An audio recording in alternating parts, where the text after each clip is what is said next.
Hey, what's up, guys? Welcome back to the War Room. So, red is going to win the game. Blue was actually killing it with the technologies. It was blue that got us into the modern age. He was able to buy combustion and get himself a battleship, and then red was able to eventually get the United Nations wonder and end the game. He only won by a couple of wonders that he got from the medieval age. So the game's over. Quick review. Let's do a summary first. So Gray, let's start with Gray. Gray is the lowest guy here. He never had a chance, okay? He was in South America and Africa. He got kicked out of the African continent by Yellow. He made a deal with Blue, but then backstabbed Blue. I give these guys personalities, and then sometimes I have die rolls, depending on their personalities, to see what they do. Gray was an opportunist explorer. That was his objective, but he never got off the ground. Yellow was also an opportunistic explorer, and he just had better dice rolls. Literally, he got this by a very, very lucky dice roll. Eventually, Gray, he did own parts of Africa here, almost the whole continent, but Blue came back down because he just had the money and resources to build units and take it back. And that pretty much sealed the deal for Gray.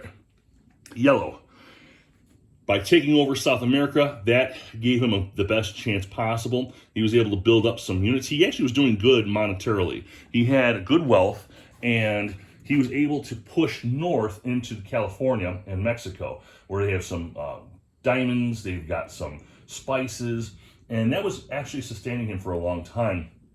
Purple and him were more worried about red, but red doesn't have anything up there to really worry about. So at some point, it became more of like a Cold War between purple and yellow. They never really got into any fights. All right.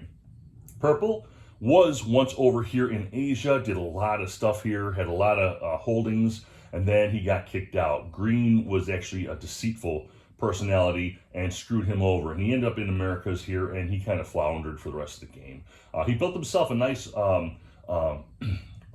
metropolitan area here over the diamonds. So that sustained him. They gave him some money, but just wasn't enough. Green actually had a pretty decent setup, even though he didn't build major cities and what have you.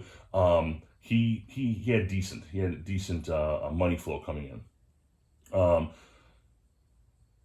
I wanted to add for Yellow too. Yellow also had a really good, lucky critical resource roll several times throughout the games. He was making bank on those. That's $15 bonus money every time you get a critical resource. So that's another reason why he was doing so well. Green was kind of stuck here. At one point, red and green kind of halted. Blue and purple, they just halted with their fighting because there's no need for it anymore at some point. Purple, we talked about purple, I'm sorry, blue. Now, blue had an interesting situation. People were finding those lost civilizations. There's a chit. When you flip it over, it's a lost civilization. And what you do is everybody rolls 2 dice. And then whoever has the highest roll gets to place their village down. And that's what Blue's situation was. Most of these areas over here, and even over here, I believe, I think one was over here. No, not over there. Over here somewhere. Was because of that. So he was all over the map, but he couldn't defend anything. His personality was loyal, peaceful, and explorer. Every time Gray wanted a deal, he was going to make the deal with him, but then he'd get backstabbed. Same thing with Green. Green would backstab him. So Blue would have to kick some ass and come back. Now Blue, at some point, he really built up his cities. And by building up your cities, you're making more income. So at one point, he was just making bank. And he's the one that got us into the modern era. But it wasn't enough. He was peaceful. So with all the money and all the units he could have spent and bought, he wasn't going to go to war. So that's why he could have stopped red, but that was his personality, and that's what I stuck with. Finally, red. So red was an opportunistic, impulsive. All right. So what that meant was he was up here for a long time. It was just him. He wasn't going to get into a fight unless it was going to benefit him the most. While green and purple and blue were in a fight, he was sitting there waiting in the wings. And at some point in the I want to say it was either the end of the ancient era or the beginning of the medieval era. He found an opportunity, and he was sweeping Asia. I mean, he was just coming down from Russia and just taking everything. And at one point, they all had to gather together in an alliance and stop him, and they did. And unfortunately, because he's impulsive, Red stretched himself a little too thin, and so yeah, he had no choice. He had to stop. So that was it. That was it for Red. But Red, in that medieval ancient era, he sweeped up the wonders, and that's what got him a lot of the points. He had a lot of money, a lot of stuff going on here, and he wins. Okay, good game. The battle system's terrible. The technology tree and the technologies are awesome. It reminds you of the actual game. Your pieces get stronger as you get more and more stuff. Let me bring you over here. Lots of people like tech trees. So in this game, you have the tech tree is awesome. I put a little flag for each time we research a technology, and just really good stuff. This game is not difficult. Even the advanced rules are not difficult. If you want a quick game, the basic game is very simple. The first person to get 3 of an era's cards, you go into that next era. So if you get 3 medieval cards, doesn't matter. If one person gets 3 medieval cards, you go into the medieval era. It doesn't matter what happens. For the advanced game, you have to research that tech. You can't just go in there. You have to research that tech. Let me reverse myself. I'm sorry, I messed that up. If you're in the ancient era and you get 3 ancient technologies, you go into the medieval. If you get 3 medieval in the medieval era, you go into the gunpowder. Excuse me, I messed that up.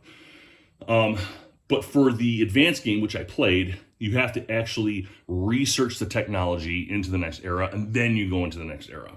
And that makes for a long game. Also, I was playing with 6 players. That's also a long game. If you play with 5 or 6 players, you're going to have a lot of battles. Just be ready for that. If you're not looking for battles, if you want more exploratory, 2 or 3 people. 3 or 4 is just the right amount, or you're going to have some fights, you're going to have some exploration, and you're going to find a little corner of the earth and just do your own thing. So just something for you guys to think about. I hope you enjoyed this video. I didn't realize I'd only be making like 3-4 minute videos. I would have made this all into one video had I done that. I just don't want to keep it all on my iPhone.